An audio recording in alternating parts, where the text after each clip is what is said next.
Oh yeah, Reddit's gonna love this. Send. So much knowledge.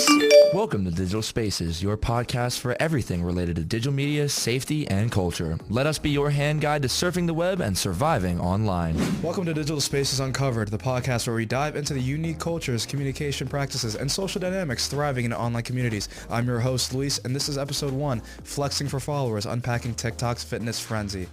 But I'm not exploring this space alone. Joining me today is someone who knows the ins and outs of fitness culture better than almost anyone I know. My good friend Owen. Owen is not just a fitness enthusiast, but someone who's deeply involved in training personally. Welcome to the podcast, Owen. Thanks for having me, buddy. Yeah, I'm really excited to dive into this topic. TikTok's fitness scene. Such a fascinating mix of trends, education, and community building. Plus, it's always fun to chat with you about lifting and training. Absolutely. Today, we're just not exploring the TikTok fitness community. We're also diving into a topic that's been buzzing online and off.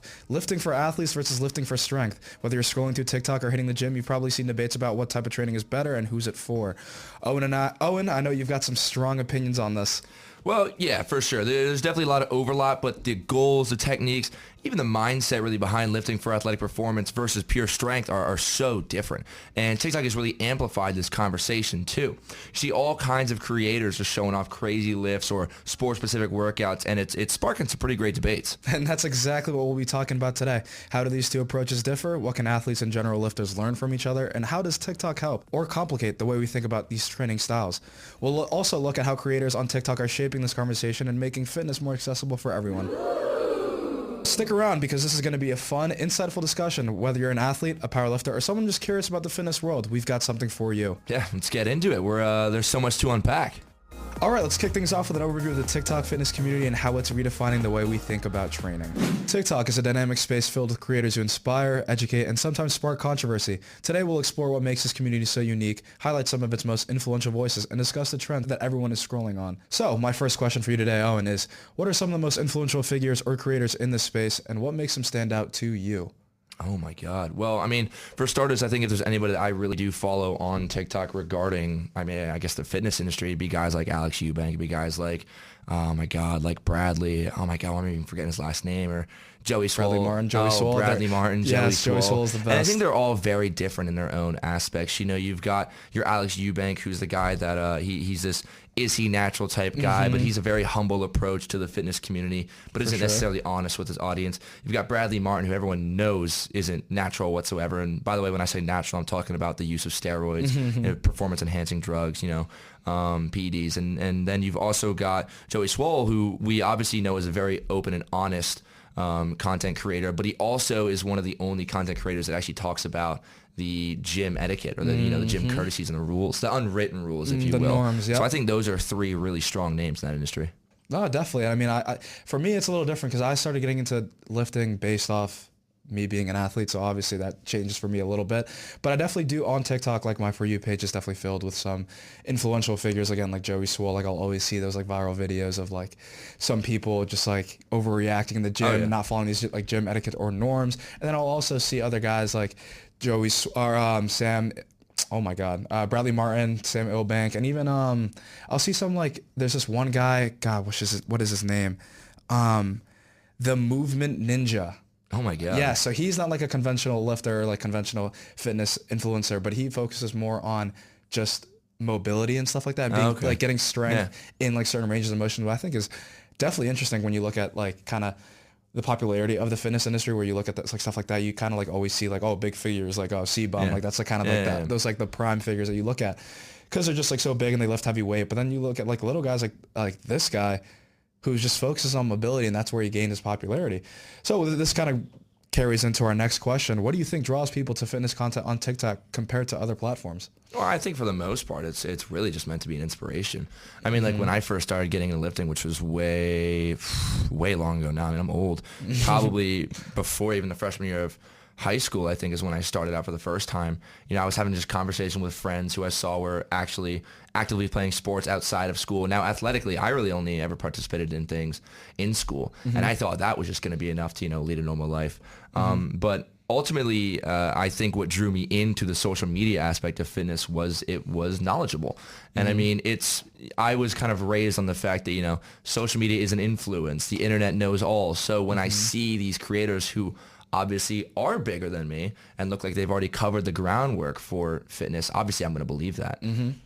Honestly, I kind of want to talk about that exact point. Like, this is what I found interesting when looking at the TikTok fitness community, is the idea that everyone, it's like a cycle of influence, if that makes sense. Everyone starts at a certain place, and like you start, well, like obviously when you started lifting, like you were a novice and you didn't really understand what was going on. This is why you look at it, like creators like these, like C-Bum, like Joey Swole, like you look at these creators to get a better understanding of fitness and things of that nature.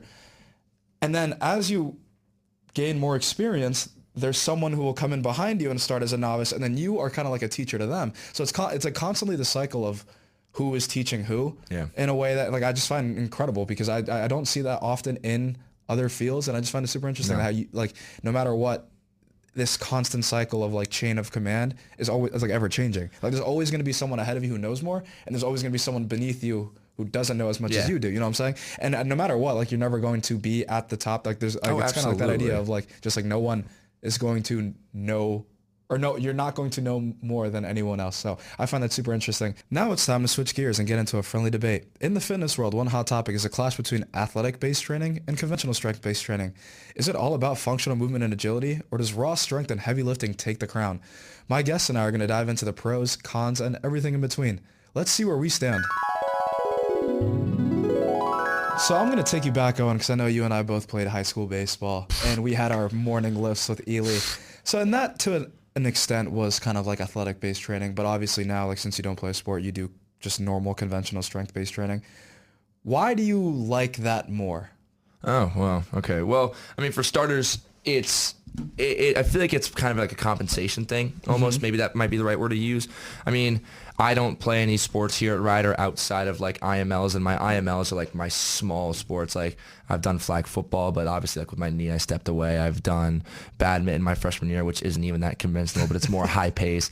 I still stay active outside of school, and we played pickleball over the summer. So I think the reason that I've switched away from athletic based and more into just like conventional, your big heavy lifts, is because I have an active life outside of the gym, where I'm working those muscles to the extent that I would need them to be worked, which is why I would understand where, you're a college athlete, you need those muscles to constantly be going through the sort of works to get them stronger. Whereas me personally, I'm not playing a whole spring baseball season. I'm playing a couple weeks of pickleball with the boys over a summer, where if my muscles are at least strong, I can start getting them, those gears turning. It's like a muscle memory thing for me. I don't have to keep them working. They're just naturally there. No, that's definitely fair. And I was just about to say, supporters of athletic-based training argue that it's more functional for daily life or sports. So like, just this idea of being able to lift athletically will allow you, as you get older, to stay healthier and be able to do like play sports with your kids, run around, especially like in old age. So I was just wondering, do you agree with that, or do you think it shouldn't be that important? Yeah, no, I mean, I think long term, absolutely. If you do like functionality training, yeah, I absolutely think that's gonna be much better than just doing conventional. And I also think that the appeal behind conventional training is that it's the easier, less intense. And I know less intense sounds crazy because, conventional guys are throwing up 400, 500 pounds.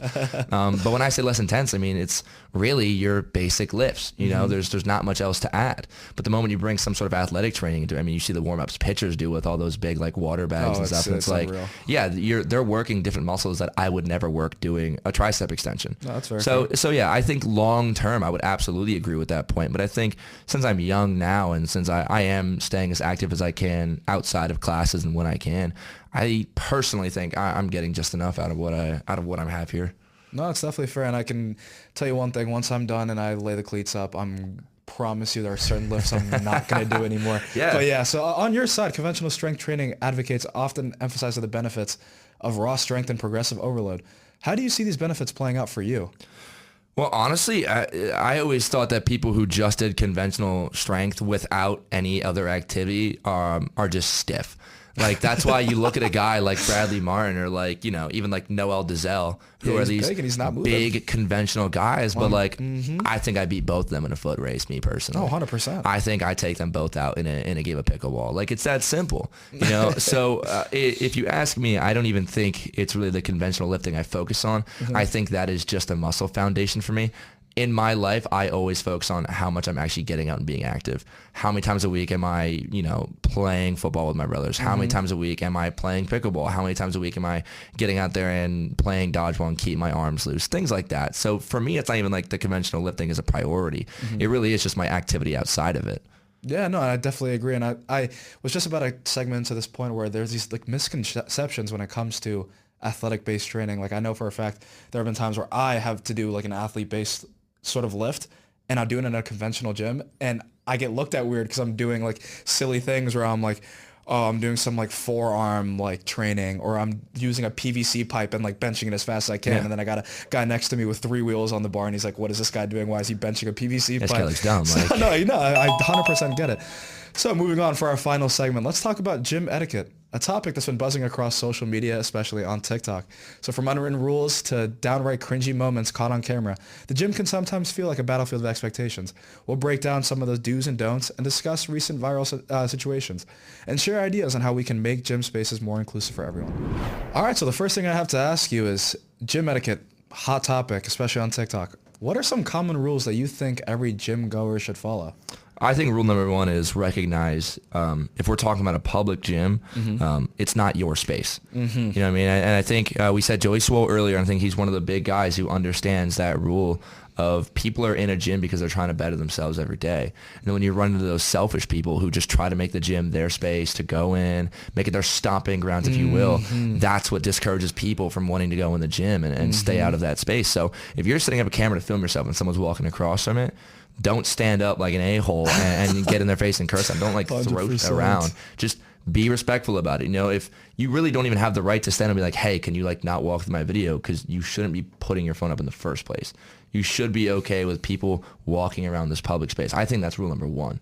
I completely agree. I mean, honestly, I'm very passionate about this topic because I cannot stand how everyone just thinks they're an influencer now. Absolutely. And everyone thinks they're an influencer. Everyone goes into the gym with their tripod and like they're like cute little gym fits, and it's just like there are people in here who generally just want to come in here after work or even before work, get their lift in, and then next thing you know, they got to watch where they walk because you got a tripod set up because you want to get lifts in a public gym. Yeah. Like I completely understand if this, like, let's say you own the gym or it's a private gym, whatever the case may be.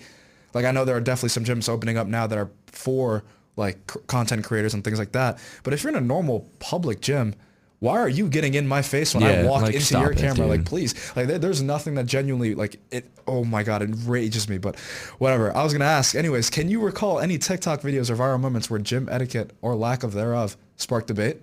Oh, absolutely. And I think it's funny because as you were saying, I kind of wanted to bring up this example, and it's a very fine, like, gray line. And of course it involves when girls are in the gym. Yeah. One of the videos that I remember seeing was there was this girl who was doing a workout in front of a mirror, set up her phone. I think I know exactly she was just starting to work out. Bring this up. There was, I think, a trainer in the background who was training a certain guy, and the trainer had been a long time partner of the gym, so the gym guys knew him. She was immediately had her membership revoked from the gym, and her complaint was that he kept staring at her. Oh, jeez. And she was like, keep it pushing, buddy. She was like, just keep it pushing. And then he goes over to try to talk and figure out why she's being so upset. And she essentially just disrespects him, shuts him down, and tells him to go away. Yeah. And what he does is the exact right thing. He goes to the owner of the gym and gets her membership revoked. And I think it's exactly what he should have done. Because what I hate is that you are in a public gym.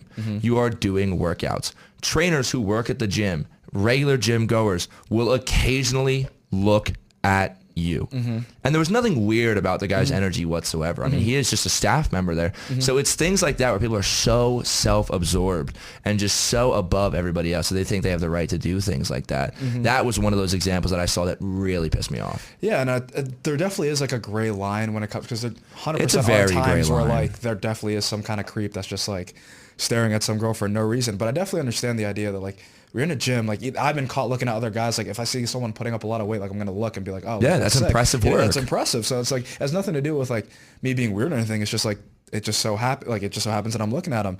And it wasn't the video I was gonna bring up isn't the same as yours. This one was really funny, where there's this guy who's just like casually filming himself, not on a tripod or anything, just like a normal selfie. And as he's filming, this girl comes up to him and she's like, yeah, excuse me, like, if you could please, like, stop staring at me. And the guy takes off his headphones, looks at her, and goes, honey, if I'm looking at anyone, it's your man, because he's gay. And I started dying laughing, because I'm like, there's no, like this girl genuinely thinks, like, this guy is staring at her, and like, it's just like the entitlement that some of these people have. Like it genuinely, it baffles me. I'm sorry, that literally is the like, best way that video could exactly. go on. I'm sitting there, I'm dying laughing. Like, that's great. But anyways, for our final question, if you could create a gym etiquette rule book, what would be your top 3 rules? Top 3 rules? All right. Okay. A few of them are going to be personality traits. 2 of them are going to be personality traits. One's going to be a rule. Okay. Rule number 1 is no bitching or moaning. I don't want to hear it. I don't want to hear it. That's rule number 1. Rule number 2 is, a sub rule to rule number 1. Mind your business. Those are together.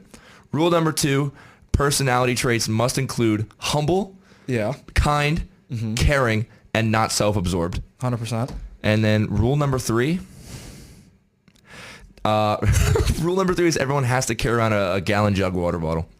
Okay, see, I don't know how I feel about that. You see, you had me with the first 2, but that's insane. But my top 3 rules got to be, number 1, mind your space. Yeah. Like the whole like, oh, I'm in a public gym, I'm gonna like film myself and like get upset when people like walk into my space. Like, no, that's a no-go. Number 1. Number 2, be respectful of the equipment you're using. Like I cannot stand going into a public gym, going over to like a rack or whatever, and there's just like weights on the ground. Or like if I go to the dumbbell rack and like the order of weight isn't in the right order. It's like, pick up your stuff. Like once you're done with your set, whatever, pick it up. If you're strong enough to move heavy weight, you're strong enough to put it back. So like get that back. And my final and third one is kind of like you said, just mind your business. Like everyone's in there like doing their thing. Like, and don't get me wrong, like I love seeing videos of like people like encouraging others, or like if someone needs a spot, they'll help, even if they're complete strangers. Absolutely. And they need a spot, like I'll help you out 100%. But it should be like an inclusive community where you shouldn't be afraid of being judged. No. Like everyone starts somewhere, and like I can't stand, like there's nothing, oh my God, like those meatheads that just like make fun of other people for being smaller or whatever. Like everyone starts somewhere. So just like that idea of like coming from a humble beginning and like understanding that like, look, like everyone starts somewhere. It is what it is. I'm not going to make fun of you for moving less weight, nor are you going to make fun of me for being big. Like, you know, like that's just enough of that. Well, that wraps up today's episode 1 of Digital Spaces Uncovered. We've explored the vibrant world of TikTok's fitness community, debated the merits of different training styles, and tackled the ever-important topic of gym etiquette. I hope you enjoyed the conversation as much as I did. Don't forget to follow the podcast for more deep dives into digital spaces, shaping our lives. And as always, stay curious and keep uncovering. Peace.